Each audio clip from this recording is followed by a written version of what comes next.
Hello, Ooh. and welcome to the Sohbet Podcast, episode 67.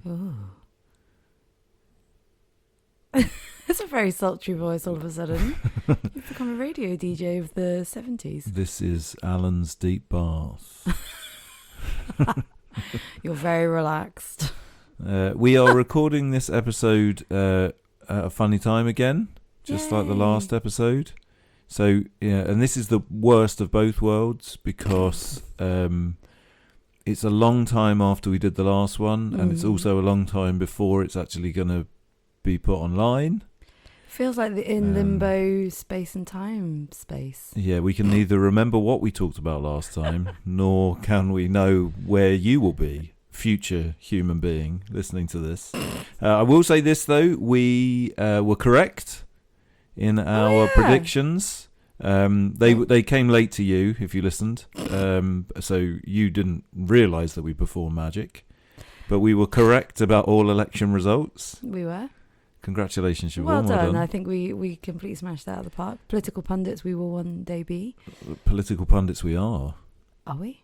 Well, we are after last episode where we guessed everything correctly. We've already earned our stripes there. The world has changed immensely, of course. Oh, of course. Now that, everything's changed. Now that the Labour government's come into power, our potholes are filled. all is well. I don't think that guy managed to end homelessness.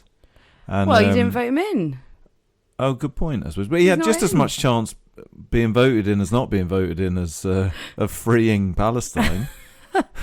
He might still be trying, badgering Ray in the background. I still don't know who he was, but I hope he's still going. I'm going to make an assumption that he's probably the man that keeps sticking up posters all around town about communism and being against things. Just general against stuff. I wonder what he's for. I hope he's a nice guy. I don't get the impression he's for anything. Is anyone for anything anymore? Here's a good question. Oh gosh, sorry. I think we've already done this bit in a way, but no, they're not.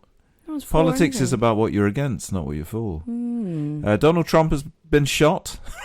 Donald Trump has been shot, but don't worry. Hulk Hogan has taken to the stand and he's proclaiming all sorts of things about him. I don't know about this. I only know a tiny bit about it. I know that someone sent me a picture of it and I thought it was made up because it looks a lot like Terry Crews in Idiocracy.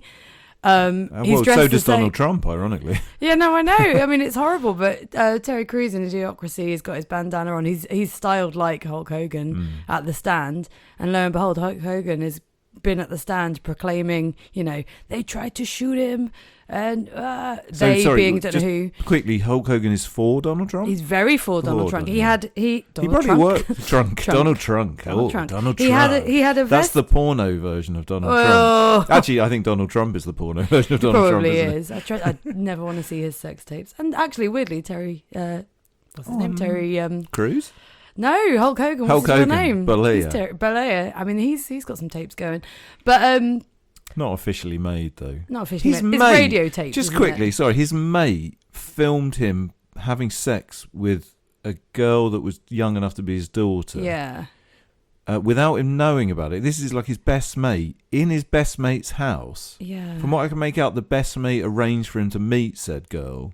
And then told him to go and fuck in his bedroom whilst his best mate filmed him, and then Hulk Hogan was really racist in the run-up. I mean, that's not foreplay, being racist maybe to someone, I suppose. I mean, it's not standard, it's not classic foreplay. It's not classic foreplay. It's not how Donald Trump starts his porno movies. Actually, it probably would be. It probably is. He's just grabbing people by the whatnots and going from there. By the whatnots. I think that we probably should send this Donald Trump idea to a porno company and say the foreplay is just racist chat. Racist chat, grabbing, and then go at it. And then you just being filmed by your best mate. A fat man with massive cock. That's all you need. You put the wig on, colour him in a bit red.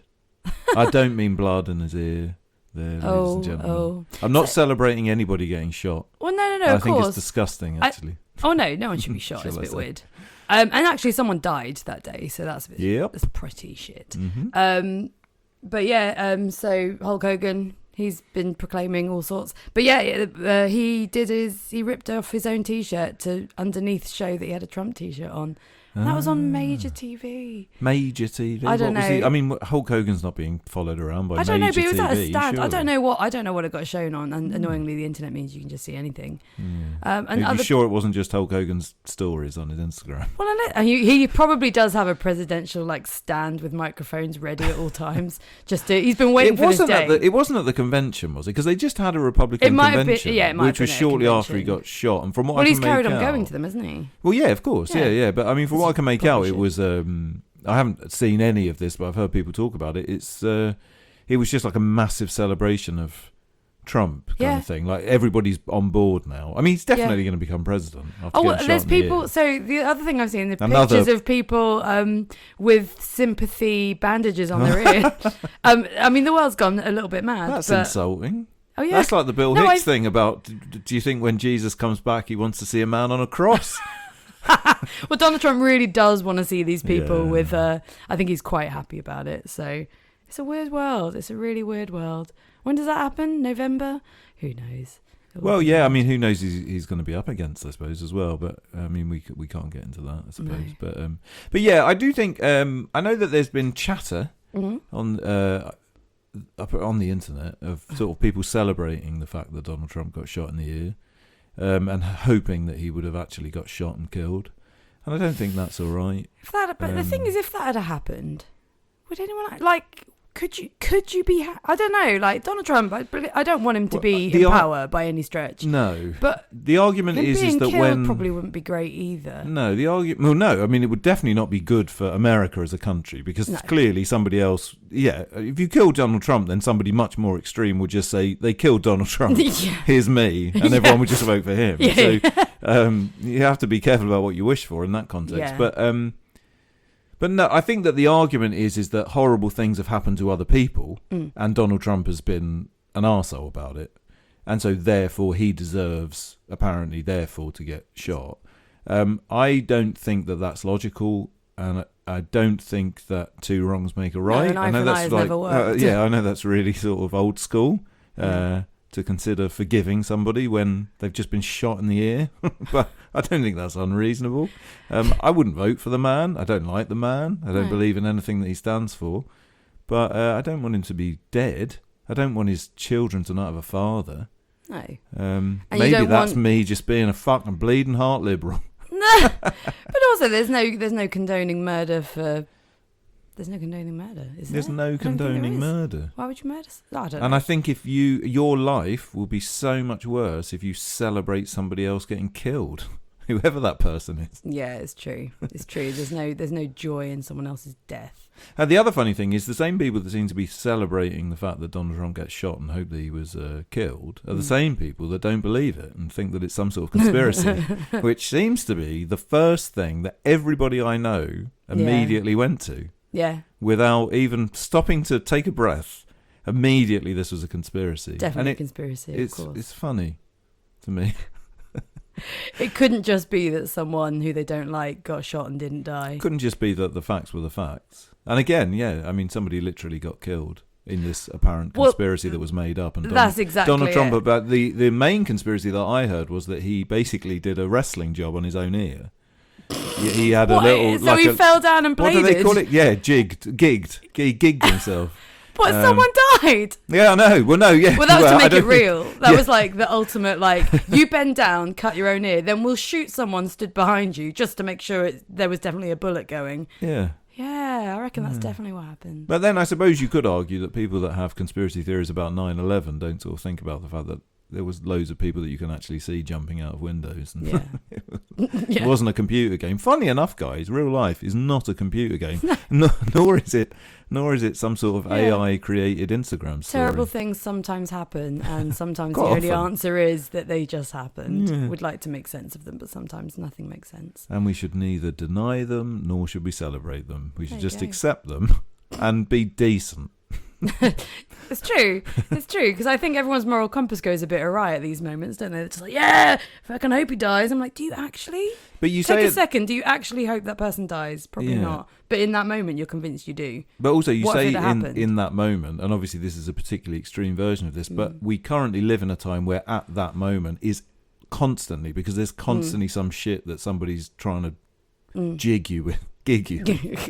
They're pushing you with a stick to say, go on, get annoyed about this. Look, this person said that. Go on, get. Yeah. So at this moment is constant. It's true. So you have to step away from at this moment and think about what you actually want to do with your life. Yeah, completely agree. Well, thus we do this podcast. There you go. Yeah. Oh my gosh. So, yeah. Apart from celebrating Trump getting shot and of course that was and gig in his own ear, what have you been doing over the last couple of weeks, Siobhan, that has made your life... this is the Sohbet Podcast, by the way. I don't think I said that. I'm Siobhan. I'm Dave. Hope you're all doing well. Good at this. Oh. Siobhan, what have you been doing over the past couple of weeks that has made your life better? Well, at the risk of it nearly always being a book, because I feel like we've done a book a few times, but I'm gonna talk about a book I read, only briefly because I'm only now starting to get my head around it as I've just finished it. But it's The Unbearable Lightness of Being by Milan Kundera. Gonna have said that wrong. Czech writer. It was written in the 1980s, and it's kind of a philosophical book, which is why I'm definitely still just getting my head around it, having only just literally finished it about 10 minutes ago. But the quote, "The unbearable lightness of being," is somehow related to a Nietzsche idea, and it's also somehow related to I'm going to say Parmenides. Is that his name? A Greek philosopher. Have you heard of him? I feel like you might have come across him. I've come across him. I don't know how to say his name. I'm going to go Parmenides. I've seen him written down a lot. Yeah. Go Parmenides. It's about Milan Kundera opposing two views. Nietzsche's view of eternal return, and that there's this the burden that we feel because he believed that everything we do is destined to repeat itself. So there's always this responsibility to learn, and it's always these heavy emotion things in our life. And without them, we wouldn't take full responsibility for things, I guess. Again, I'm still far off even understanding that. It talks about it a bit at the beginning of the book, and it's a constant theme. But then Parmenides talks about lightness and weightiness as positive and negative. So he saw lightness as positive and weightiness as negative. And Milan Kundera is somewhere in the middle. He's just like, lightness equates to man's search for meaning and the fact that we only live life once. If we live life over and over again, we have constant opportunities to learn and to get better, but we also have the responsibility to learn and get better. However, living something only once means you're absolved of your responsibility, and therefore life has no meaning. And this is a Buddhist idea, is it not? This has come up in some things I've read in the last couple of weeks. It's kind of comes up all over, like many of these like wisdom things, because one's a Greek, the lightness thing is Greek, and the heaviness thing is Nietzsche, who I can't place I don't know when he's from, off the top of my head, but he wasn't Buddhist, I'm pretty sure. I don't think he was anything. I don't think that was kind of his. That was his thing. His whole shtick. That was his. What do the kids call it? Niche. No, selling point. His USP. USP. His USP. But yeah, so the whole book is kind of like through four characters. It's all of them having these kind of conflicts in life about how to find meaning and what is meaning and how can their lives be meaningful. So yeah, it is a story. It didn't feel like it was going to be a story at the beginning because it is about 3 or 4 chapters worth of trying to unpick Nietzsche and Parmenides, and I was like, I'm not going to get this. So in that way, it challenged me because I frequently freak out while I'm reading a book that I'm not understanding it and don't allow myself just the chance to read it and then figure it out afterwards. And it's definitely a book I'll read again because I need to go back and work it out a bit better. But I just like the idea. It doesn't really come to any complete conclusion because each character has their own kind of conclusion and they all kind of come from a different standpoint. But I just thought it was quite interesting to think about, you know, in this podcast and through the things we're watching with John Vervaeke, the whole point of trying to work out what meaning is and how we find meaning. That's kind of what this book was about. But it was written in the 80s and it's post, it's in the Cold War, but it's very much written from the point of view of the communist takeover of Czechoslovakia. So it's reckoning with, you know, whether these people are bad, whether the people who stand up against it are even good, it's just kind of reckoning with all this kind of, who makes morals and who's good and who's bad and who decides that sort of stuff. It kind of, it reckons with loads of that sort of stuff. It's giving me lots to ponder. Apparently a dog gets put down at the end because then you had a little sob. Yeah, no, it was kind of horrible. Well, so there's one thing they did talk about. So there's one. Well, no, so it's about Nietzsche, and it's a really... so I think the author kind of refers to themselves quite a lot throughout the book. It's not told from the point of view of the author, but it's self-referential. It's a bit meta in that every now and then he's kind of like, I'm talking about this character. I've created this character because... but he talks about animals a lot at the end, and how... well, he talks about shit a lot, and then he talks about animals. And the reason being is that man made in God's image should be perfect, yet we shit. So it talks about that quite a lot, and how in the Garden of Eden, those things aren't mentioned, but only when people are cast out from the Garden of Eden do we start seeing them as these flawed human beings who defecate. But animals were never sent out from the Garden of Eden. So we have this weird way in which we hold humans in this kind of like disgust. There's things we don't want to see of them. And for example, the fact that we go to the toilet to shit where no one can see. Whereas we'll happily pick up an animal's poo and we're not even worried about it. Same with babies. These are like these pure innocents that you just give love.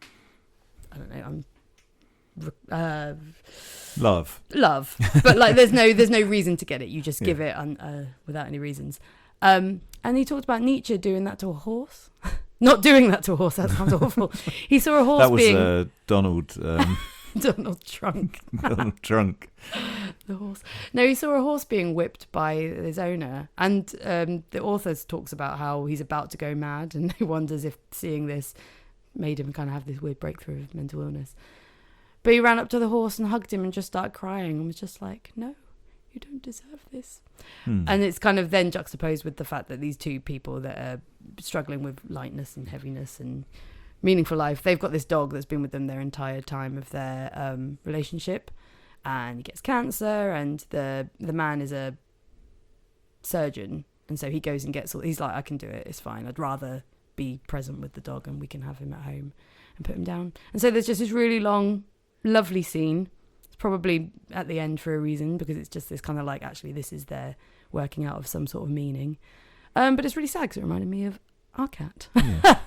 So it just turned into and every sentence I read I was like, right, I'm gonna go walk out there and look out the window for a bit, come back, see if I can do it again. And I just kept going back to it. I was like, no, this is just incredibly sad, but also lovely, and the whole point of putting it in there was, to have feeling and meaning. There's something about innocence, I think, isn't there as well, in the difference between, what you just described about pooing. Yeah. There's something about innocence there, because we view cats, dogs, or whatever, any animal, and babies as being innocent, and we don't obviously see adults as being innocent. 100%. So, but depending on how you look at it, and depending on how you sort of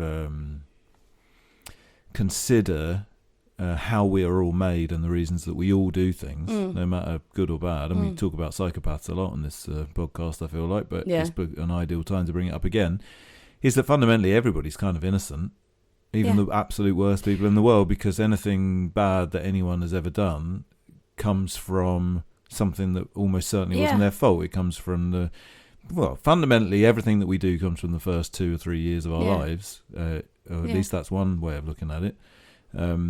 And so therefore I think the moral of what I'm trying to say is we should all be able to watch each other poo on the floor. I think that's basically what I don't think you should look into it any further than that. I think it's not just watch each other poo on the floor, but pick it up with like absolute joy. It's the nicest thing you can do for someone. I mean, in fairness, sometimes we've got a couple of little dogs that walk past outside our house. Christopher Smudge, and there's Bernard. I think Bernard might be 2 different dogs, but there's 3 different dogs. 3 some different of them Bernards, are women. but they're all Bernards. And there's a little bit of sort of grass outside our house, and they're often pooing. And the celebrations that occur in this flat when we watch Christopher Smudge do a poo, and his little old man owner has to bend down and pick it up in a bag. Oh my God, it's party time! Party time! Christopher Smudge is doing a poo. So this is basically how we should be with each other.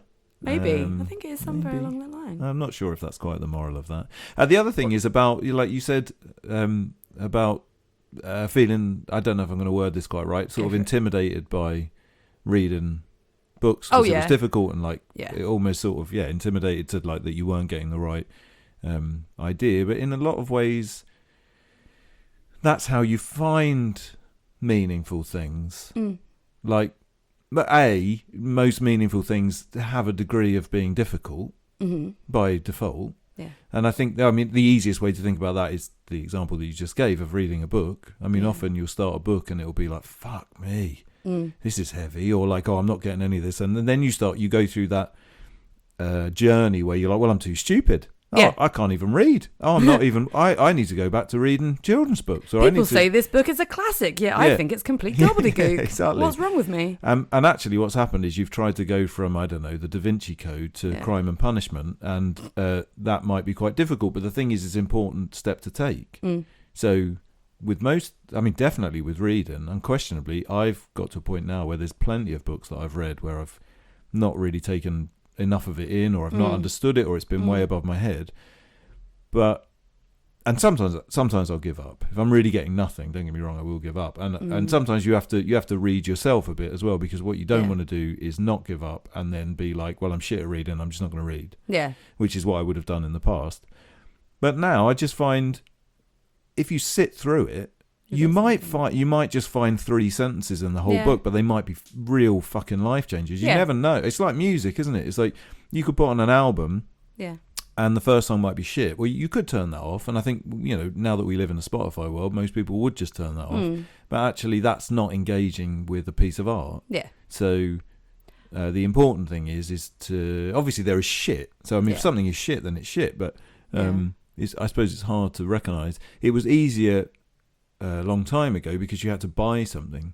First Fugazi album I bought just sounded like noise and weirdness, and I didn't get it, and I was just sort of like, well, I like Minor Threat, what the fuck is this? What's happened? But actually, and it took about 2 years worth of every now and again being like, well, I'm sure that Fugazi album must be good because people say they're really good.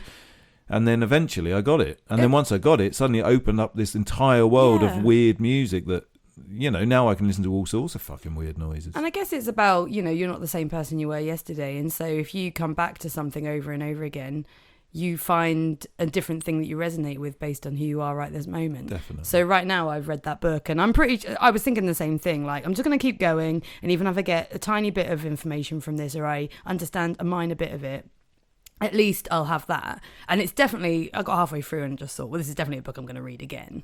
But now that I kind of get the purpose of it, well, not the purpose of it, but like what I think the purpose of it is, I'm sure that if you go back to it, there's tons and tons of things. You'd see more. But, you know, the immediate stuff I've got from it is good enough.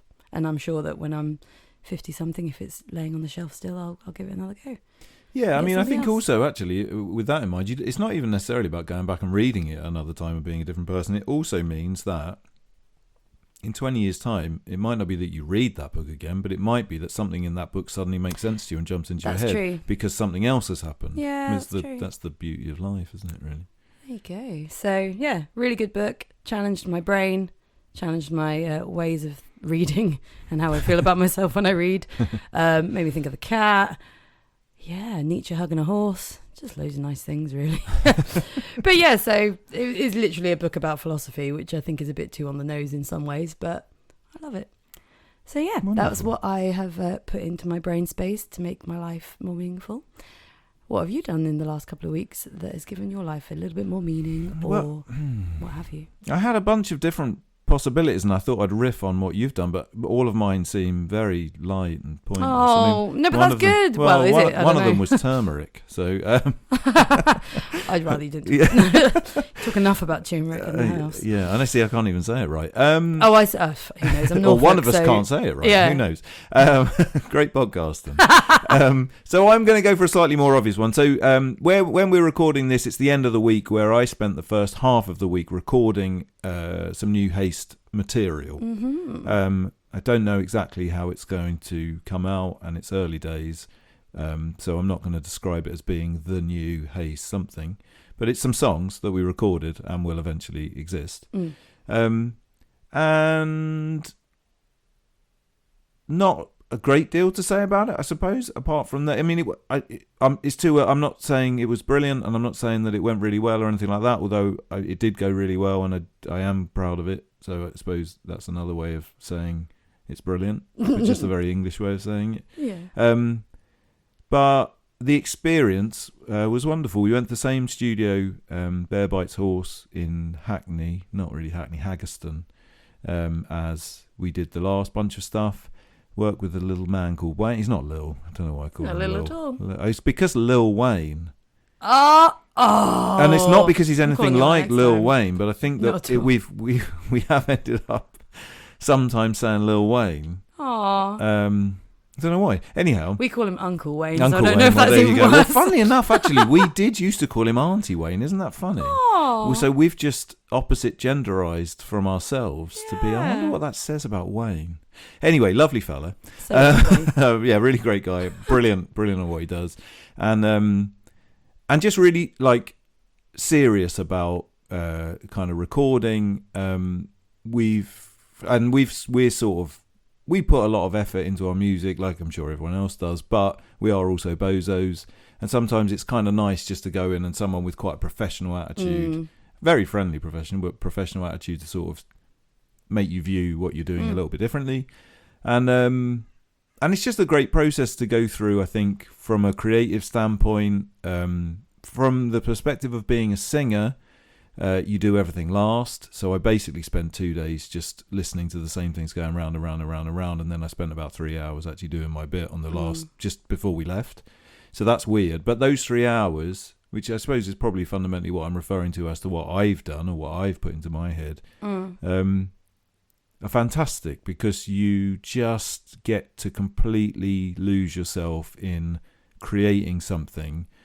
I don't know how much we talked about flow really on the podcast. I feel like it's definitely come up, but flow being the idea of the perfect state to be in, where you're pushing yourself just hard enough that what you're doing is slightly beyond you, but you can get there, and it completely overtakes your mind so that you lose all track of time. You stop thinking about normal shit and you're just 100% in the moment. Yeah. And I always get that when we play gigs, which is probably one of the reasons why I'm addicted to doing that. And I felt that way for like the 3 hours or whatever it was that I was singing for in the studio. Yeah. Is it nice to go through that process? So as you're the singer in your band and no one else sings in your band, you don't often get to have that long creative moment of just your singing where anyone else has an input into it, because I'm imagining the other three in your band have no input into your singing, and nor should they, maybe, because they don't do it. And I think your band is kind of separatist in that respect. We are very separatist. No, as in we are four very clear individuals that almost ignore the fact that the other three are there. Very much so. But you're, as far as I understand it, your writing style is very much each of you who plays your individual instruments. You do your own bit. So is it quite nice to A, be in that flow state for such a long time doing just that one thing, and B, to be in it with someone else who's got an input into your process, who cares about it as much as you for different reasons, and is just has professional things to add to you? Yeah, definitely. Yeah. Because I've always wondered that about. I was going to ask you about it generally, like how you respond to someone having an opinion on the way you should do things. And does he? Does he have things he adds in or says, "Oh, what about this?" or "What do you reckon to that?" I think it's very important to respect it depends on how much you respect the person who's doing it. So in Haest, we did record with someone earlier on, who was great as well. I don't mean this, but we've worked mostly with Ben Hanna and Wayne, and both of them I've got a lot of respect for. So therefore, their opinion means something. And in the case of Ben, he is a singer, but fundamentally also has a lot of knowledge about music and things. Wayne isn't a singer, but has an awful lot of music knowledge about music. So I think, in both cases, I think one of the things about our band is that, I don't think this is too much of a peek behind the curtain. Sorry if any of you are listening and you're annoyed with me bringing this up, but yeah, I think with our band, we all feel like we know what we're doing, and so I don't know enough about playing guitar or bass to start, or drums, to start saying, oh, you should be doing this or you should be doing that. And I know, again, with that, and I say this with the utmost respect, that no one else in the band knows anything about singing or doing vocals. So whilst I will take their opinions on board, like clearly, we don't tend to share, like you say, we're not the sort of people, so we don't tend to share that sort of thing. And probably I would just think, well, I know better than you anyway. Yeah, no, nice try, but no. That sounds very egotistical, but I mean, I think it's also just the roles that we play. You know? And I think you've had that from the outset in Haest, so I don't think it's being rude, it's just how it's worked. But I've also had that from the outset in most of the bands I've been in since I was about, I don't know, I'm a teenager, probably. Because, I mean, Dead Anyways, I wrote all the songs, pretty much, and sung them just as I wanted to, and everyone just sort of left it to me. Yeah. But, you know, I did acoustic shit before that where it was just me arguing with myself. You know, so yes, it is. Definitely is nice to just have somebody else. And I think also because there's another slightly obscure thing about, and this must be for anybody recording anything, and probably, well, it's definitely true of, like, I'm sure of writers or anybody that does anything creative. At some point, you get to the point where this is now the final version of this. So some of these songs we've been working on for ages. I mean, a couple of them are really old. Yeah, like 2 years old probably. And we've, you know, and we work on them a lot together. They go through my head a lot on my own. You know, I work out I get down to real sort of like specifics in my own head and kind of work out exactly where I want to put this and that and the other, you know, as far as just like where the words sit and stuff. And so that sits with you for a long time, and some longer than others. But then you get to a point where it's like, obviously we'll play the song again and it might change very slightly when you're playing it live or whatever. But fundamentally you get to the point where it's like, this is the final thing. It must feel a little bit like if you've written a novel or something, you're like, right, this is now going off. You know, I'm sending this to somebody and they're going to... Oh, I thought you were going off like it's kicking off. No, but as in, it's going to the publishers. Yeah, and I'm sure it's the same with almost anything. I mean, in a funny sort of way, it's probably the same with, I don't know, if you're a darts player or something, when you actually step up to throw your dart against someone, you're like, well, I've been doing this for 10 years or whatever, you know. I'm sure there's probably millions of different versions of this. Yeah. But there's something quite exciting about that, A, and B, I don't know, there's something... I don't know. It's a hard one to, in an ideal fashion for this podcast, it's a very hard one to put into words. It's a feeling. It's a sense of kind of mixture of gratitude that you even get to do it. Yeah. How lucky we are that we can even be involved in doing something like this, let alone get to a point where you're getting into a studio with someone, let alone get to a point where you kind of know that at least a handful of people are going to listen to it. Yeah. So there's that, and then on top of that, there's kind of a pride, I suppose, to some extent. Not that pride is necessarily a good thing. I mean, as we talked about last time, it is one of the seven deadly sins. But, you know, I think it's not too bad of a thing to be proud of something you've done. You've raised your kids and now they're going off. Yeah, kind of. And for someone who's never going to have kids... This is the closest you have. It really is. And Wayne was the midwife. Yeah, thanks, Wayne. Midwife Wayne. There you go. We're done. So yeah, I don't. So that's so those are the things that we've done. It's been quite deep so far, isn't it? Yeah, that's a spiritual journey of its own. Well, it's probably for the best because we're now going to sort of continue the conversation that we had on the last episode, which is specifically about spirituality, possibly even a bit of religion. Yeah, quite a lot of different things, if I remember rightly. And again, remembering's hard because we recorded that episode fucking ages ago now. Yeah, if we repeat ourselves at any point, then we are not professional at this. We're not professional at all, so... This is all guesswork on our part. It's very much all guesswork. But I think when we finished the last episode, I had written a whole list of different things that I thought I wanted to talk about, and I don't think we talked about any of them. Maybe probably one. Not. So there was that. And then also, and we talk about priming or synchronicities or whatever you want. But a couple of days after this, we went to a lovely little bookshop in St Leonard's. Yeah. I think I can say now probably one of my favourite bookshops. Yep. Apart from not as good as the one I work in, obviously. I think it's just called the St Leonard's Bookshop. Oh, it might be called that. I was about to say I have no idea what it's called. Yeah. Like, as much as I would say it's my favourite one, but I don't know what it's called. It looks as if it's just called the bookshop, but it's definitely got a little writing on its sign outside. So I think it's the St Leonard's Bookshop. Yeah, it's wonderful.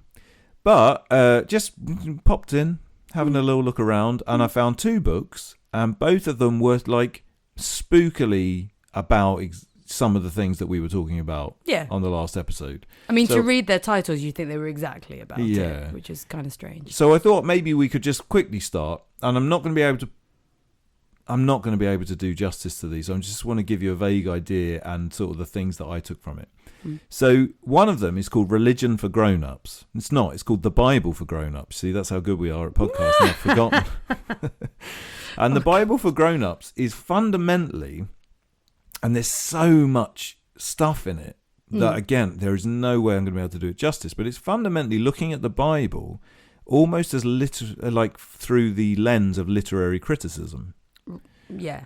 So it talks a lot about the things that can be proven to be true and the things that can be proven not to be true. And then it kind of critiques the way in which the text found its way from ancient times, or from the time that it was written, through to how we read it now. And also things like who it was written by and when and how.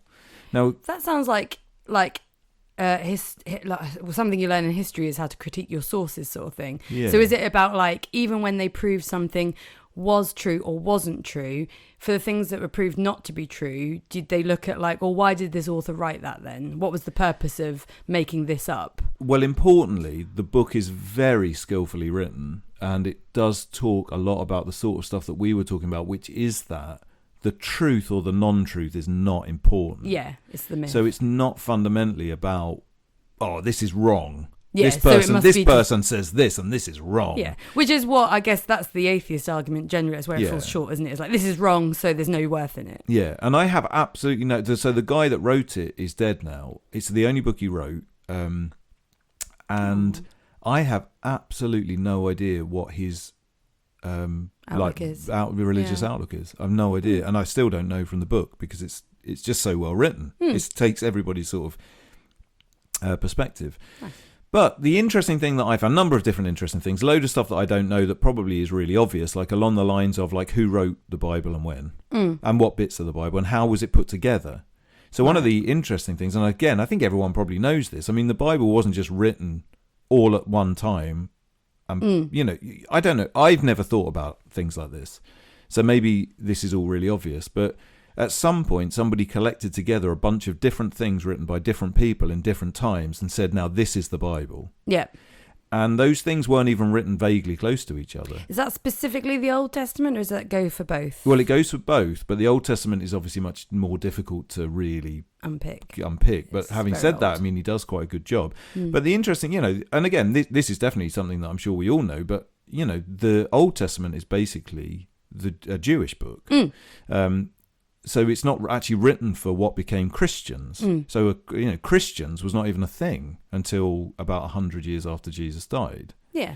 Although, yeah, it's more complex than that. But everything I'm going to say is more complex than what I'm going to say. So I'm just grabbing at a few bits. Spiritual with a little less, guys. Yeah. With a little less. No, well, again, it's an impossible book to just sort of describe to you all, and I don't even want to, and it would take hours, and we haven't got hours.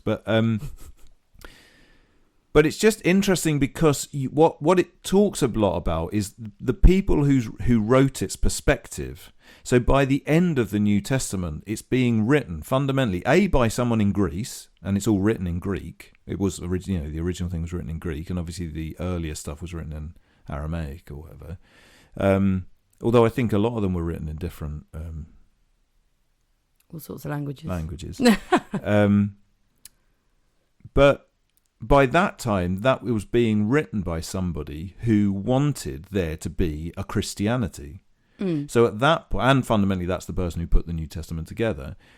So at that point is when loads of stuff that we just take for granted started being pushed to the forefront. And the interesting thing about the reading this book was that the Bible, fundamentally, all the things that you know about the Bible, all the famous stories and stuff, what I didn't realise is most of them are told 3 or 4 different times, sometimes immediately after each other. So one person, so they'll tell a story, they'll tell the same story again, but it'll be different. They'll tell the same story again, but it'll be different. Partly that's because it's pieced together, and partly that's because, well, actually, I don't know why that is, but only one version of those stories is the ones that we all know. Right, okay. And the other interesting thing about it that I found really fascinating is about the translation, and this is where the literary criticism comes in. So, for example, the main thing that like really struck me was that the word virgin, i.e. as a part of the virgin birth in the Bible. And I apologise, because if there's anybody Christian, this is probably like extraordinarily evil thing to say. But it was just interesting, and I'm not saying I absolutely accept this, but the suggestion in the book is that the actual word that was used in the original Greek meant 3 or 4 different things. One of those things is virgin birth, but some of them aren't. And that's the only mention of a virgin birth in the entire Bible. Now, obviously, like in modern day Christianity, the virgin birth is quite a big part of Christianity, right? Yeah. I mean, but it may not have ever even said that.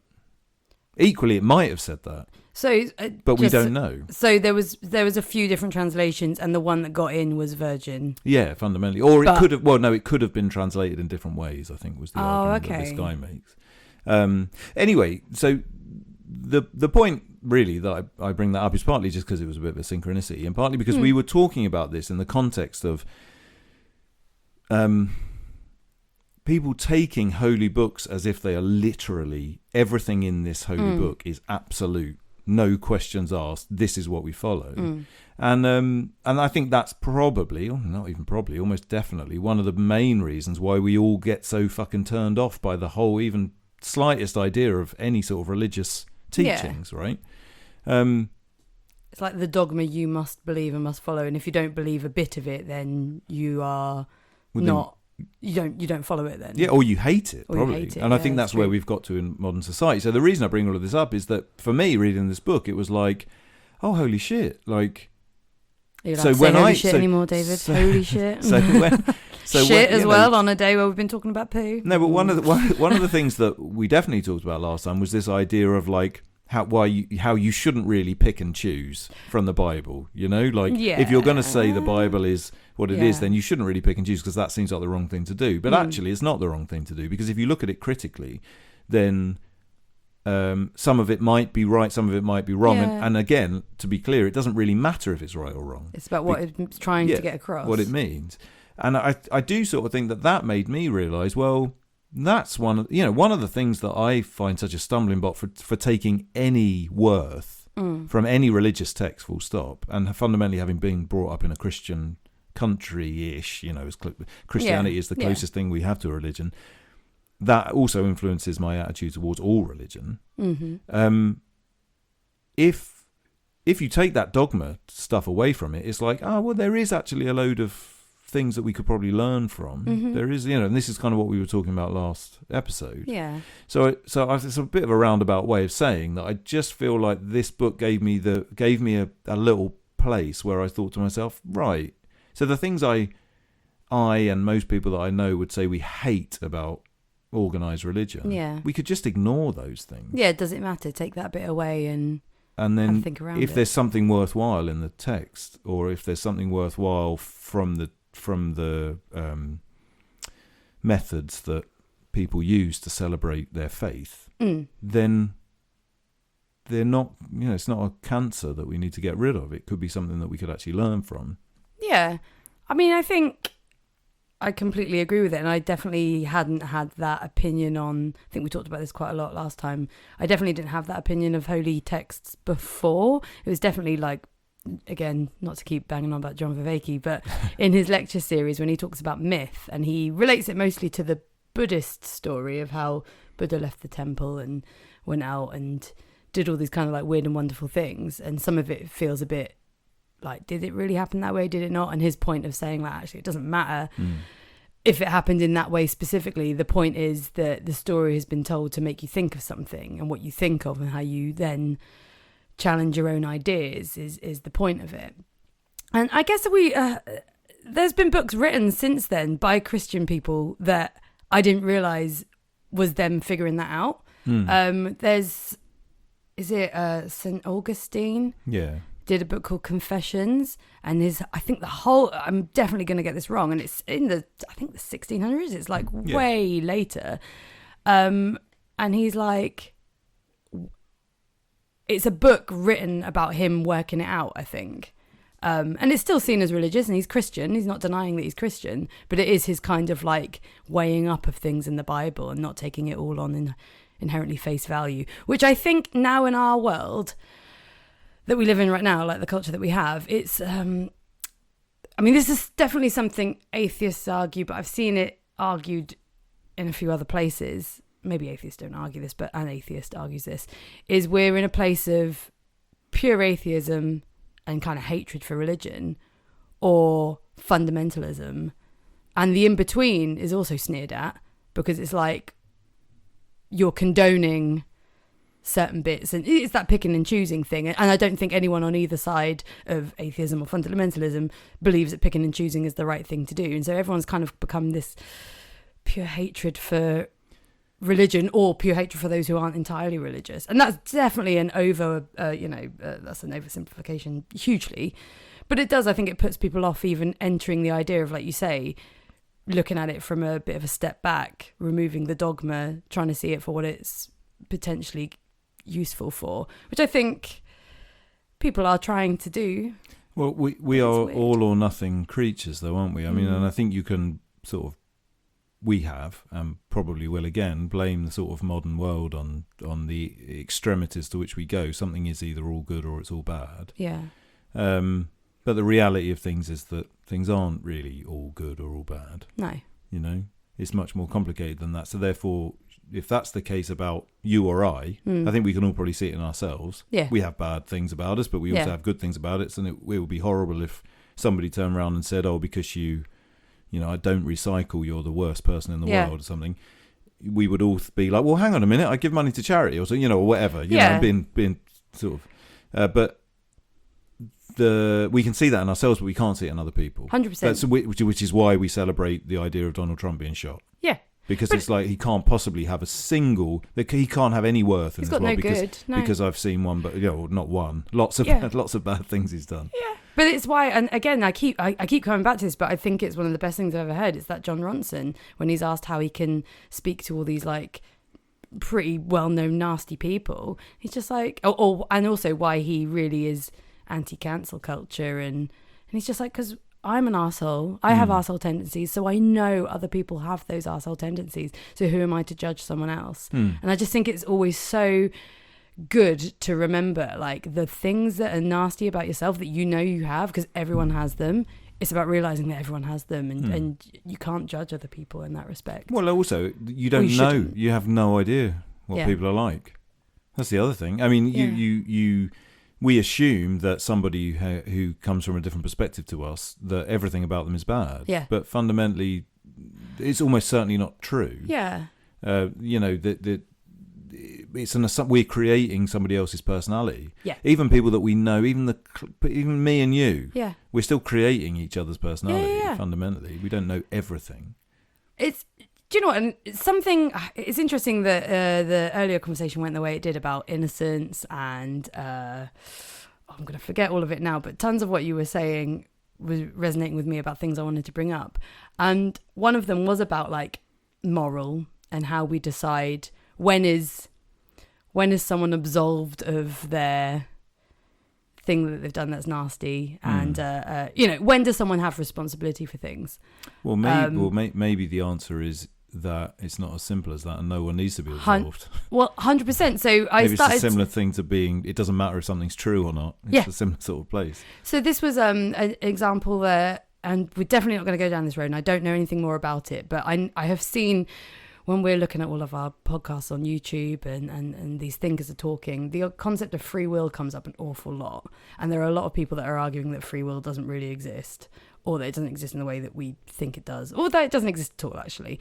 And there's science behind, there's tons of it. We can go down that spiel of thought. We did sort of touch on this a few episodes ago, I think. Yeah. I mean, there's tons of approaches to it. I read a book about the case against reality, which is about how all of our senses just get us fit to live and not necessarily fit to see things as they really are, and therefore that's one argument against free will. But Sam Harris comes up a lot. I think the more I read about him and the more I read about how other people feel about him, he's definitely a difficult person. But he did a book about free will, and one of the arguments in that, which did make me think, and it relates back to when does someone lose their innocence, or when do we decide someone has responsibility for things that we seem to laden humans with, but you know, an animal can shit on the floor and we're like, oh, animal pooed on the floor. Christopher Smudge pooing on the floor. But if you do it, then one of the three Bernards. For some reason, you're then responsible and you're a nasty person for doing so. But he comes up with this example, and I'm possibly going to get it wrong. So if anyone knows it, and I think it's a well-known example, but I'm going to do it probably quite badly. There are 5 different examples of a similar thing happening.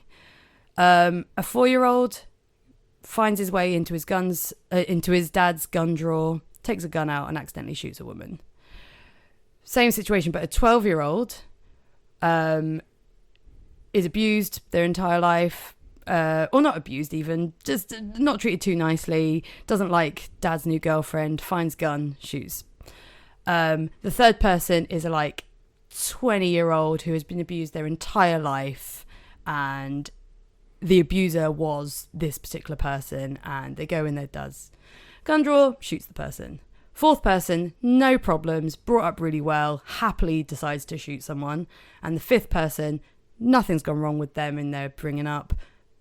They shoot someone, but later it turns out they have a brain tumour. At what point do we decide that... So in each situation, a woman dies. Yeah.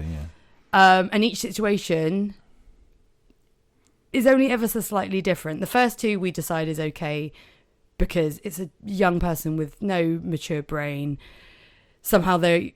And I say we as it's just the common answer to this is they're somehow absolved of their guilt. It's the innocence thing.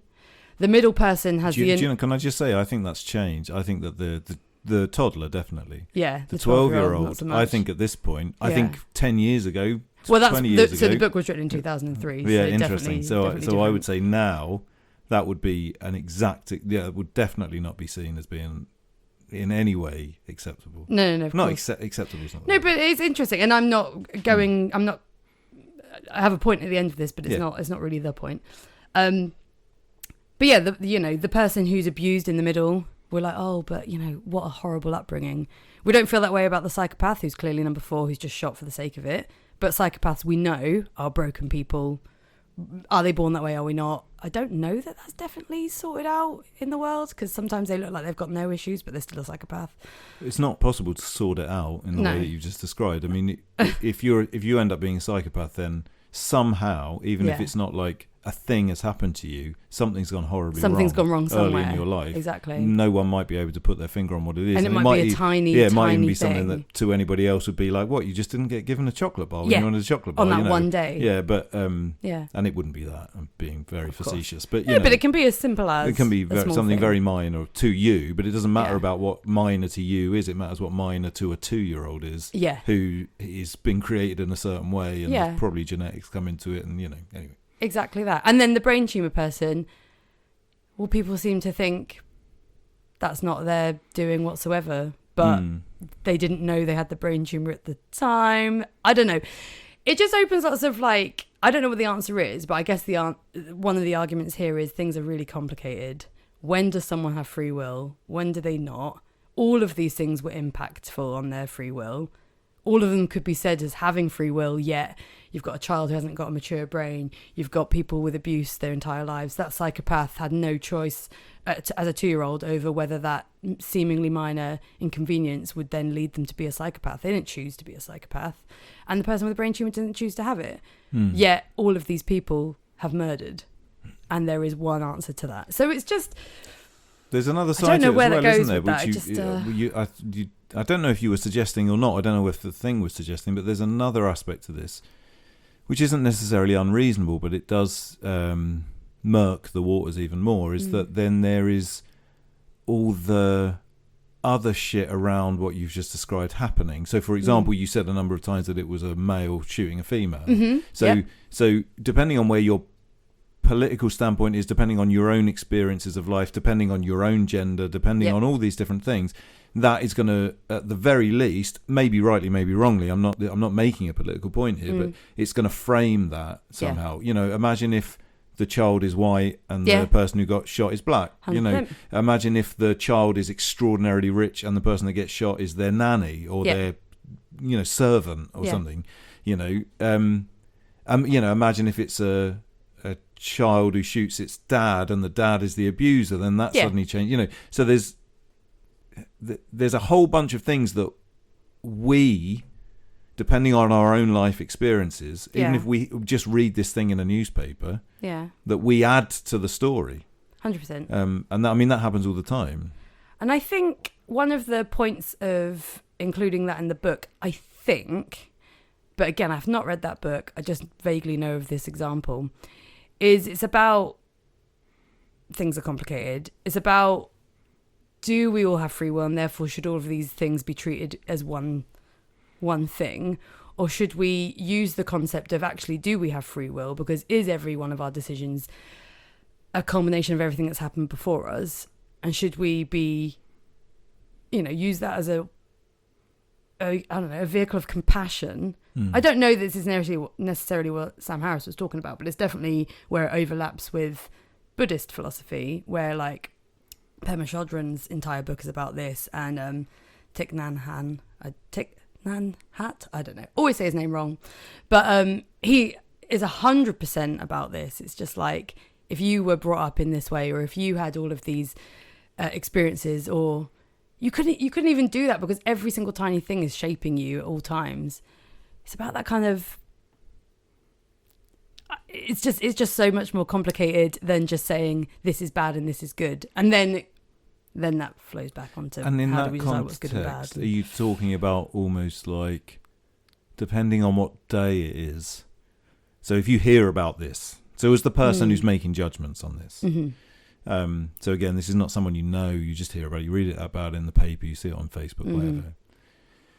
Depending on how you've woken up that day, will forever decide how you will view that incident as well.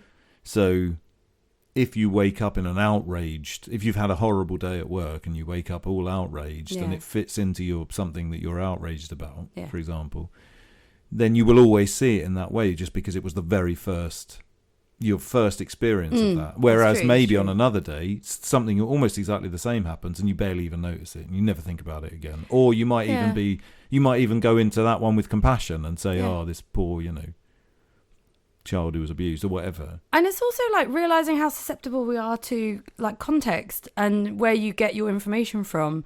Like if you're getting your information from a certain source that wants you to be outraged by it, then it will make sure that certain things are included and certain things are not included. And then it still depends on who you are as to whether you're offended by that or whether you're angered by it.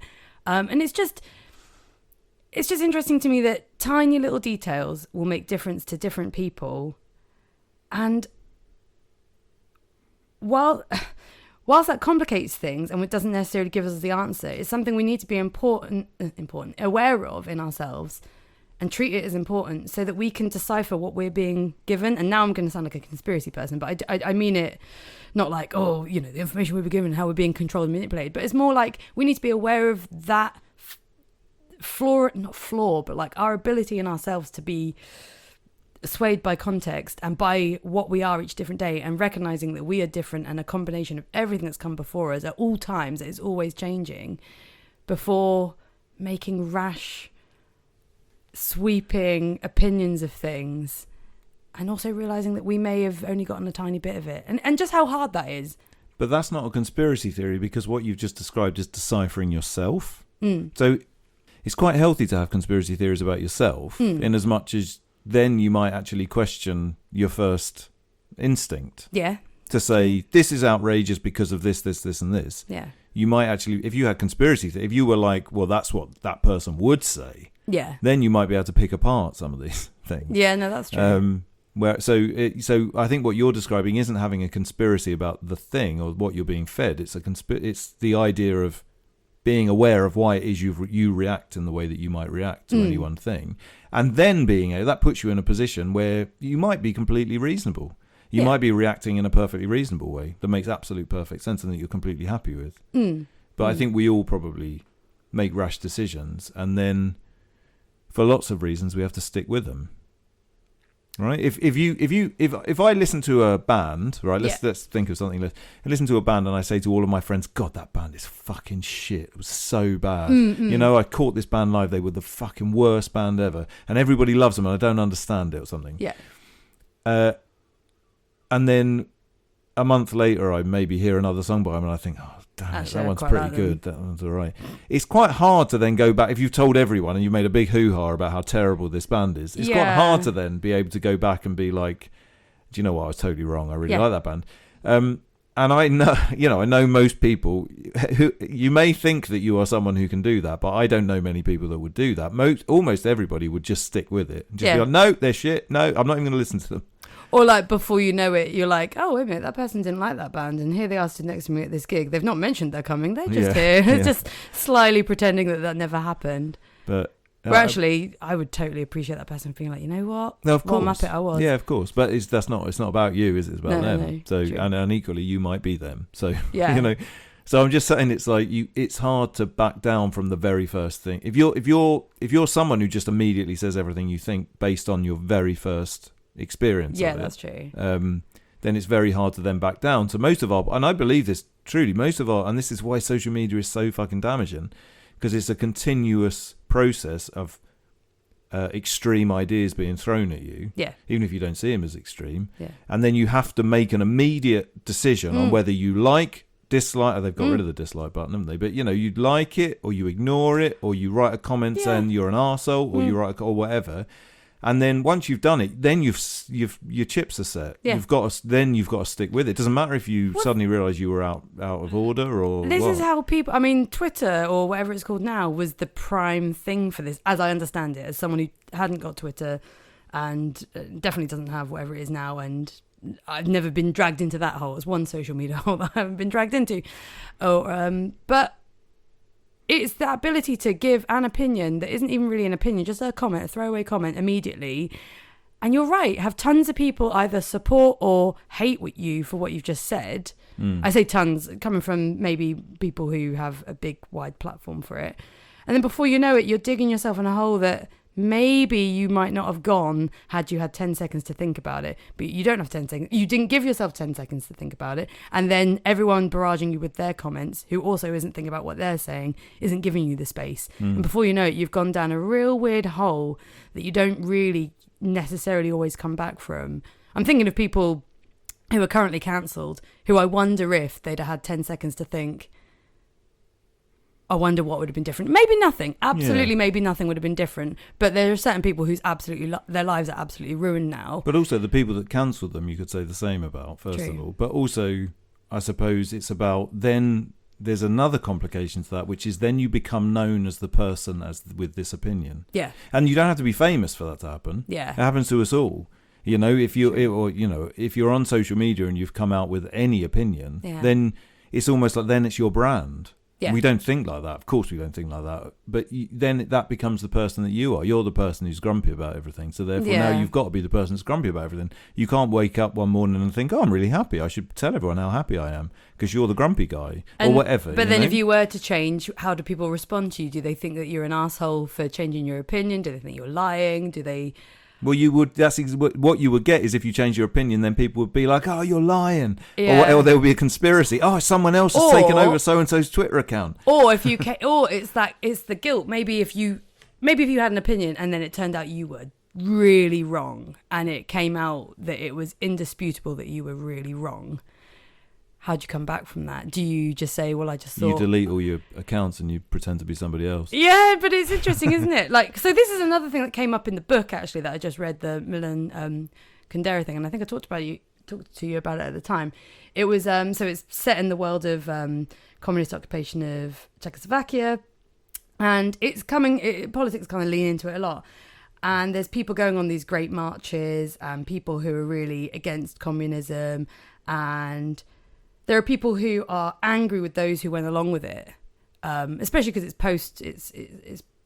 post the war, so it's it is digging at both sides, and it's more digging at communism now because it's been flourishing. But it's the idea of what happens one day when someone's proved to be wrong, like the communist state as it was in Russia, that was really horrible and was, basically doing what it did to the countries that it invaded afterwards.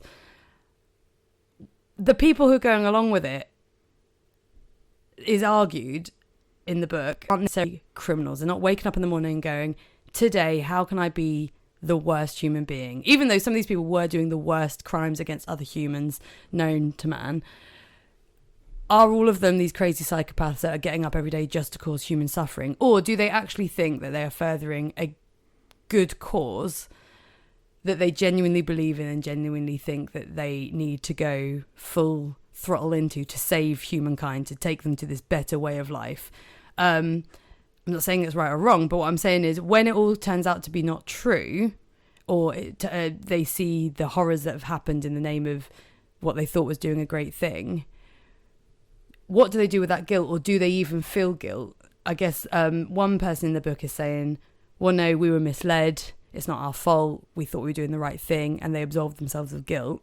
The other person's saying, well, actually, you should feel guilty, even if you were misled, even though you didn't know better at the time, you now know better, and what's your opinion on that? And he talks about Oedipus, which I didn't really know the Oedipus thing, but Oedipus being someone who left his mum and dad, didn't know them or whatever, and then at some point comes along, has sex with this woman who he meets along the way and kills this other person, and then it turns out the person he killed was his dad and the person he slept with was his mum. When he realises this, even though he didn't know it at the time, he still feels guilty and he takes his eyes out, basically.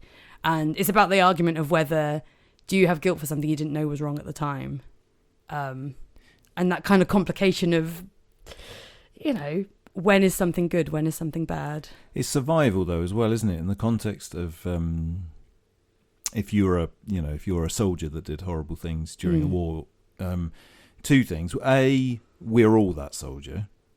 So, we all sort of think it's the same as, Nazi Germany or whatever. We all sort of think, oh, well, I wouldn't have. If I was, just some random person who was asked to be a concentration camp guard, there's no way I would do it. But almost everybody did, and almost everybody would. That's human nature, and that's partly because we're pack animals and we follow the people that are around us. It's partly because we're all piss scared of being killed ourselves. It's all there's millions of family different people that have to look after our nearest and dearest over everything else. There's a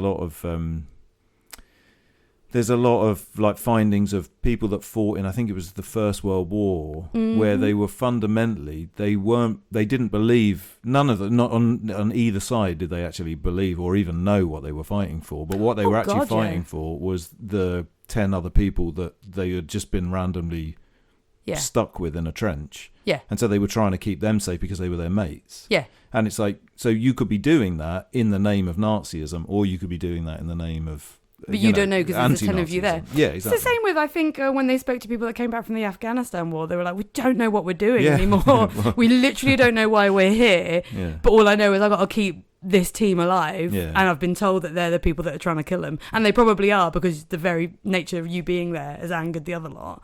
But then our survival instinct is then to kind of like reason that. Yeah. So you can't then come back and be like, fuck, I was a concentration camp guard. Yeah. I'm a murderer. You have to try and reason it somehow so that you don't, because otherwise... You stab your eyes out. You would, yeah. Or worse. So, anyway, we've really gone off point, that was which is totally tangent. Fine. This turns out this episode is not about religion. But I would just like to say, just to try and bring us back to where we were going to go, there was a second book as well. Oh my god, I'm so sorry. We were talking about your books. Wow. That I thought was rather synchronicitous. That's definitely not the right word. Go with it. Yeah, I've gone with it. Synchronicitous. Which is a book called There Is No God and He Is Always With You by Brad Warner. Brad Warner is, I didn't know who he was until I randomly found this book in this shop, but it was in a punk band, an old hardcore punk band. In the early 80s called Zero Defects from Cleveland. He's made a documentary about the Cleveland punk scene, which is really cool. Aww. And in 1983 or something, he became, well, first of all, he moved to Japan and he worked on Godzilla movies, Nice. or Ultraman movies, which I think is similar to Godzilla. But at some point, I think before he went to Japan and then whilst in Japan, he became a Zen Buddhist monk. And he's come back and he's written a bunch of books. And the original one I had heard of, and it is quite famous, called Hardcore Zen. It's from the early 2000s, I think, mid-2000s. And it's more or less just his sort of life story, I suppose, about going from sort of punk rocker to Zen Buddhist monk. And it's great. It's really good. But this other book is a later one that he wrote. And the reason I bring it up is, I think, mainly for one idea, which is that, so within, you know way more about this than I do, so do stop me if I say anything wrong about Buddhism. I'm sure I don't right now. You've literally just read the books. But I did, but it's hard to get your head around. Zen Buddhism is like a little maze that you're just following a lot, and it's great. It's brilliant because it really makes you think, but it doesn't necessarily leave you with answers, and that's the point. But therefore, it's a difficult thing to then come on and do a podcast and be like, this is what I learned from this book. I was about to say, I think it's the main frustration and criticism of Zen Buddhism is never knowing whether you're getting anywhere. I like it. I like that about it, actually. But I haven't gone very far on with this. But in this book, so like I say, it's a later book. It is about Zen Buddhism, but by this point, he's written a load of books about Zen Buddhism. And this is kind of why he still uses the word God, more or less. Oh, okay. And it's just a discussion about how. So again, you will tell me if I get anything wrong in relation to how Buddhists view this sort of thing. But I mean, Buddhism fundamentally is a philosophy more than a religion. Although there is definitely an argument to say it is a religion. There is elements of it which have a lot of overlap with kind of Hinduism and those types of gods. I think they have their own gods, but there is a mystical part of Buddhism where some people believe in certain things, and there is a reincarnation element to it, and karma. We need to talk about karma at some point. I find it a very interesting concept, and I think it falls into a lot of the stuff that we've talked about. But karma can either be seen in quite a sort of nuts and bolts social sort of way, or it can be seen as this mystical idea where you're coming back as a worm or whatever, you've done something wrong. Karmic debt. Yeah. So there is a mystical element to it, but definitely Zen Buddhism has none of that whatsoever. And so he talks about why he still I mean, I don't think he would use this exact phrase, and I'm going to be clumsy with my words, so just bear with it. But and again, it's another book that I cannot do justice to, and if it sounds interesting, you should read it, not just listen to me talk about it for 2 minutes. But why he still sort of believes in God and what God actually means to him in that context. And more or less what it means to him is that it's a word which has so much weight to it that it means that we can understand what we're aiming at when we meditate and try and reach nirvana or whatever. Now, within his form of Zen Buddhism, there is nothing to reach. We're already living in nirvana. Which well, that's nice, because that's not how I've ever understood Zen Buddhism. Yeah. Many schools are very much, it's the thing you can't attain, which is the difficult thing. You'd like him because he basically says that's bullshit. Oh, no, good. Good. But there is something to. There is, and this is where it's really. I can't do this in a few sentences, and I don't know that I could do it at all. But it's more or less that if you use the word God to describe what you're trying to attain, then it makes sense of Buddhism, particularly to Western people. Is it especially that if you go the other way around of having, not the other way around, but the way that I think he describes in the way that I really like, which is this is always here, it's always this, then what are you aiming at? You need to have something to aim towards that's greater than you. No, it's not that. Good. It's half that, but you've then taken it to exactly what he's saying it's not. Okay. So what he's saying is that the present moment, everything within this present moment is God. Oh, okay. Cool. So the world is God. You are God. Yeah. We are all God. And your moment of realizing it is your connection to. Yeah. And I think it's that is quite from a sort of metaphysical perspective, he's arguing that's basically correct. No matter how you look at it, God is everything, right? it's not a man in the sky. It's just this. It's just what we experience. So even if you believe in what God is, you believe in God as a literal metaphysical being, we understand that in these sort of really basic ways, which is a man with a beard in the sky, or whatever version of God someone might have. I mean, in Hinduism, it's obviously a bit more complex, but it's fundamentally just that. But actually, that's an absurd idea. How would we even know? How do we know that, how could we possibly contemplate that? The only way we can contemplate it is to say, well, everything that I can see, that is what I understand as God. Okay. More or less. Yeah. Now, definitely there's way more to it than that. But that was just, I found that quite interesting because to a couple of reasons. One, quite a long time ago, I read a book about Druidry. Oh, yeah. Right? And Druidry is an interesting religion because it's kind of superficially based on this idea of like ancient, largely based in the British Isles, sort of mystical men. But in reality, everybody who is into Druidry now accepts the fact that what we now know as Druidry, and probably most people don't know anything of Druidry, but it does still exist. Actually, people came up with in like the 1600s, and they just made it up. And they said we've heard about this thing that might have existed in the past called Druid, so we're just going to work out what they might have been like and what they might have believed in.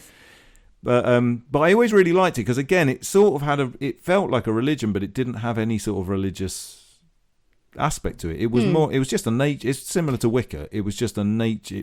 They just worship nature. And it's more community. It was about the communities as opposed to any like dogma as such. It was about looking after each other. Definitely no dogma. No. And druids can be. So there are Christian druids. There are. You can be a druid and believe a Buddhist druid, whatever. Yeah.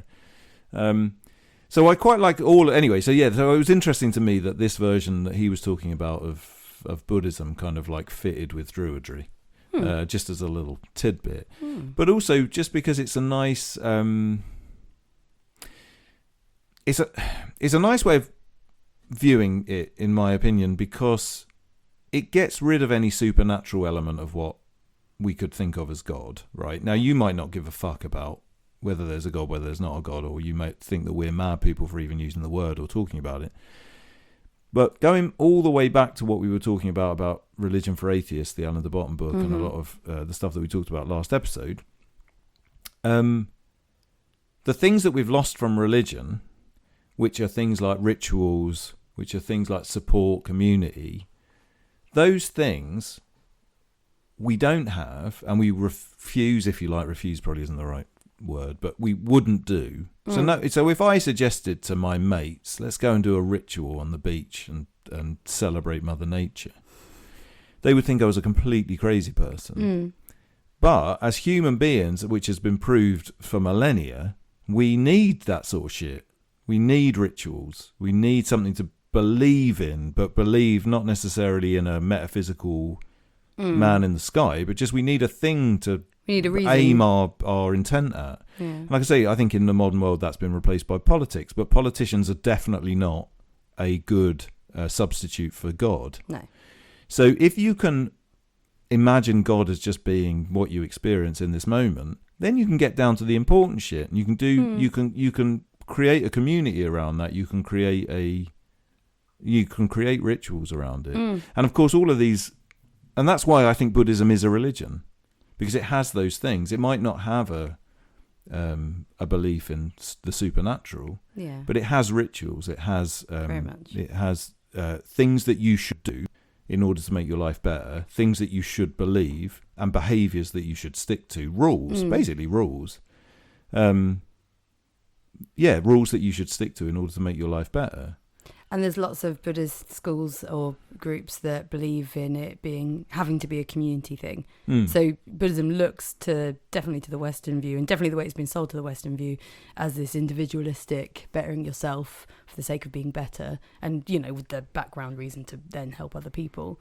But there's lots of Buddhist schools that talk about, you don't have to go to a monastery, but you have things like sanghas, which I think is the group that you can be in, and the idea to do it in groups, not just on retreats, but just like have a group of friends that you do this sort of stuff with.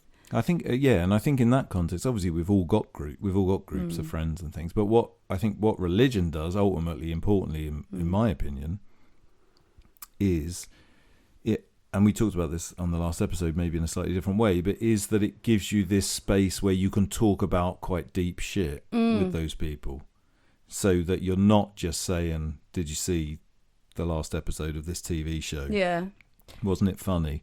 It gives you a reason. Getting pissed and talking nonsense, which is fine. There's nothing wrong with doing any of those things. Yeah. But it just this is what I think that we as a secular people lose out on. Or that people that go to church or people that go to whatever version of a church that they believe in don't miss out on. They have those things. The priest is a therapist to some extent. The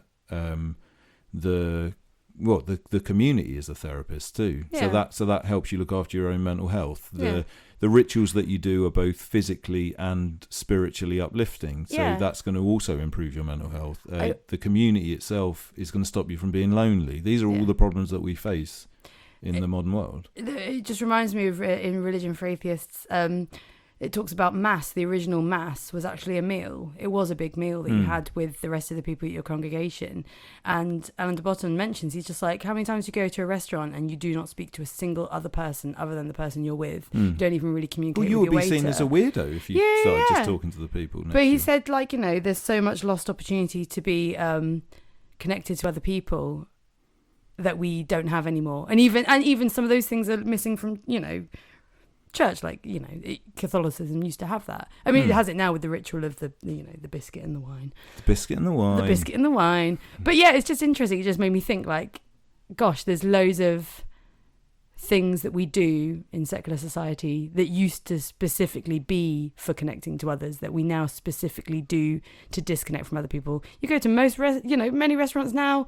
You don't even have to speak to a person to order your food. You can QR code and do it from your phone, or you can tap into an Argos screen and do it that way. Like, we're just denying ourselves all these opportunities to connect.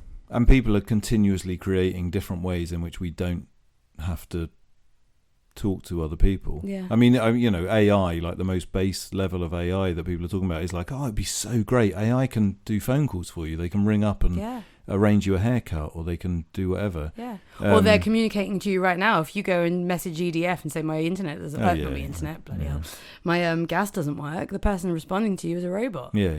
Well, not a robot, but it's an AI. But we're just creating different ways in which we can get away from having a community. Yeah. And that's great for capitalism. This might sound a bit like a conspiracy theory, but it's brilliant for capitalism, but it's fucking shit for us. And we're not replacing it with anything. Like, loads of people are saying, we're really going on an AI stream, so we'll stop in a minute. But, like, loads of people are saying, like, oh, when AI be good, we'll have all this spare time. Well, spare time to do what? We currently don't want to speak to each other. Yeah. What are we going to do with that spare time? The opportunity is there to connect to each other again, but we don't have the tools and the methods to do that yet.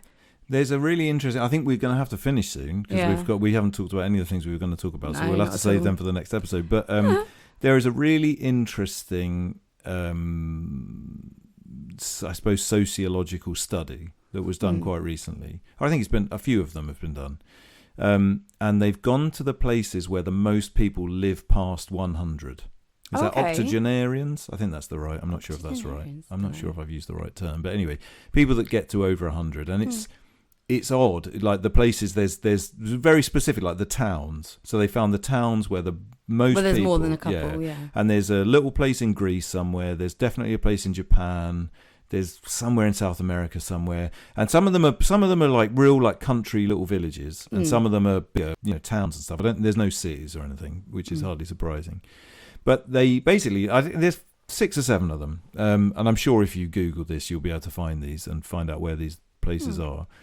But they looked into the things that are specific to those communities, right, which they all share, which might be the reason why they live to 100 years old. Right. So they looked into all of the things that it could be. Diet is an obvious one, health and community and all of these sorts of things.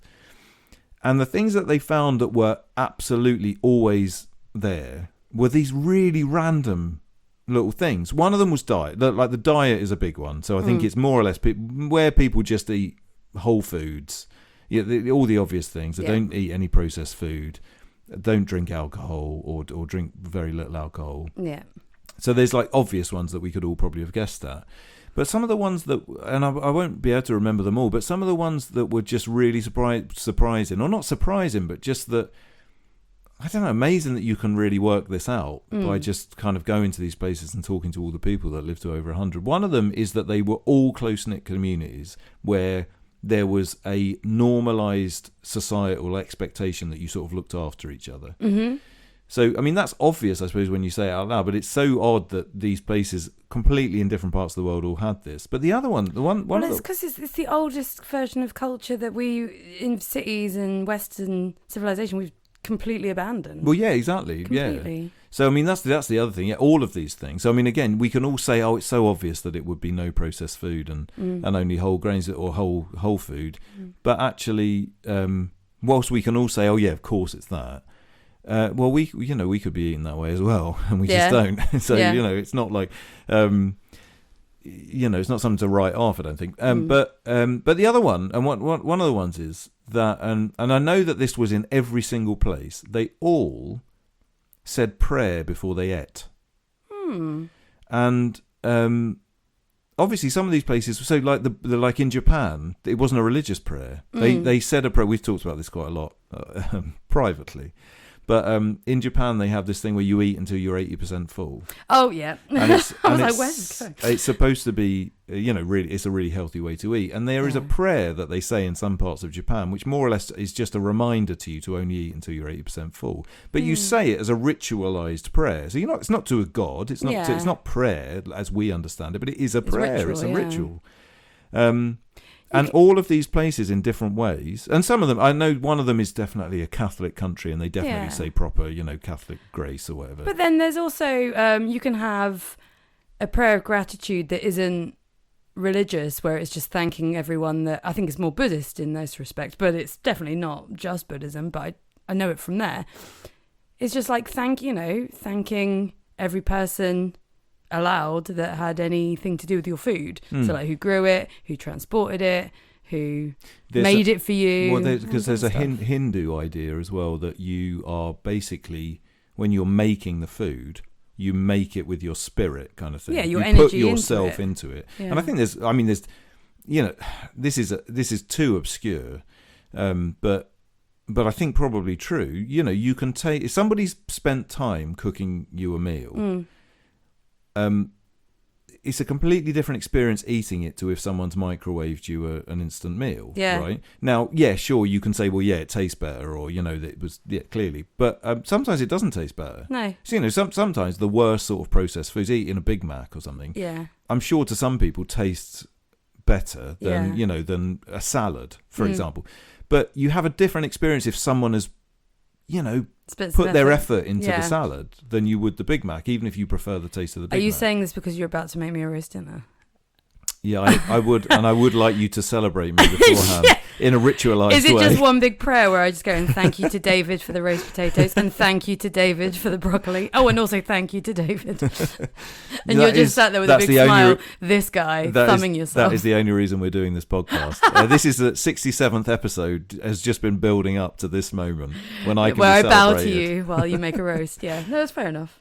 No, but I find it incredibly interesting that whilst that isn't like hard evidence or anything, just like the idea that a ritualized, very tiny ritualized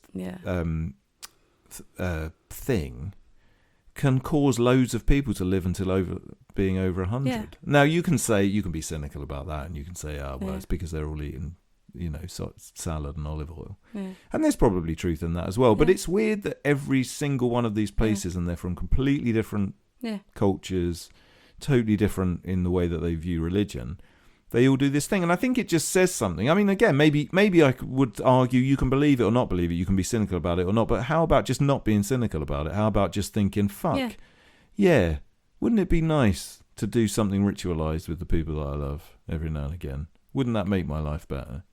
It is. I agree. But it's hard because I don't We don't have the reasons, I think. Well, also, we don't realise that it's going to make our life better. So this, I've been I've been obsessed with this Zen Buddhist guy, and so I've read a bunch of Zen Buddhist books, and and the meditation that he specifically does is staring at a wall, just sitting cross-legged, staring at a wall, not trying to do anything. And the thing is with that is that if you do that for 20 years or 10 years, or even, maybe even less time than that, but if you do it for a long time, it can get real results in as much as it will make you a happier person. It will, you'll get whatever you believe is enlightenment. But of course, the first time you do it, or even the 10th time you do it, or the 100th time you do it, it's just fucking boring and uncomfortable and stupid. Now, I haven't tried it, and I can't tell you whether it's really good or not. Mm-hmm. But I can say that probably, if I did try it, I probably would do it a couple of times and then not bother doing it again because of all of those reasons. Yeah. And this is the problem with anything that actually means something. This is the problem with ritual, isn't it? If I said, let's go and do a ritual dance outside, everyone would feel stupid. And you do it once, you feel embarrassed, nothing would happen, you wouldn't feel any better, and that would be that. But, I know in my own life that the things that I've ritualized, which are really minor, and they're all to do with breakfast. Yeah. But I have a morning routine, and it's quite ritualized. But I know, having done that for like a couple of years or longer with some of it, it's made my life better in ways that I can't put my finger on. There's also science behind some of this.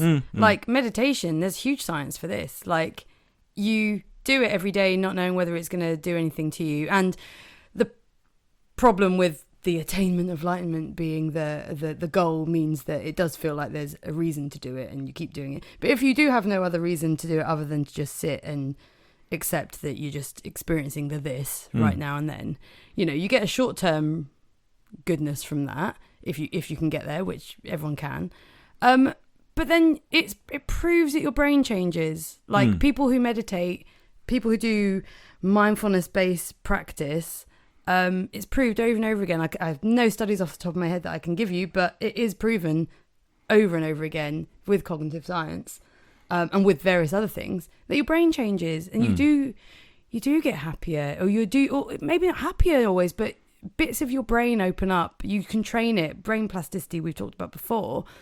It is proven that it can change and it can develop. So yeah, you can do rituals for the sake of and for no reason that you can really understand feel better, but also if science makes you feel better about it, well, there's science behind it as well. It's important for so many different reasons. Yeah, I do worry sometimes when bringing science into something like that, which can be tested, is one of the reasons why we then poo-poo all the things that can't be tested. True. So one of the, we talked about this before, like when scientists try and prove that a certain religious belief is just not true. Well, it's not the right way of testing these things. And I do believe that about meditation as well. Yeah, sure. There is a way to scientifically prove that your brain changes. Yeah. But that's still obscure. Yeah. You don't know that your brain is changing for the better. You don't know that what you know is, do I feel better or not? Yeah, science can't prove whether you feel better or not. Very true. That isn't to say that science is wrong or that it's not important or that it can't be used for all sorts of wonderful things. Yeah. But I think that the sort of shit that we're talking about and the sort of stuff that we are going to continue talking about in future episodes is exactly the sort of stuff that science has nothing to do with. True. Very true.